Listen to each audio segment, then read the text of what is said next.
नमस्कार खुलुमबाय दिनैहाय क'क्राझार पुलिस थानायाव अल आसाम ट्राइबेल स्टुडेन्ट इउनियननि जानानै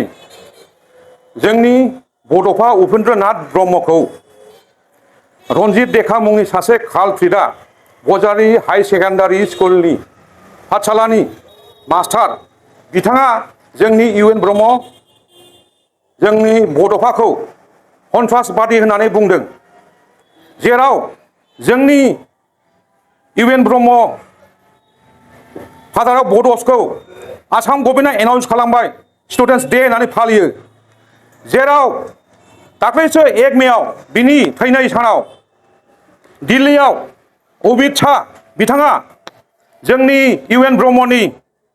स्टेचु अपेनिं खालामबाय लोगोसे इउएन ब्रह्मनि नामैनो मोनसे लामाखौ बिनि नामै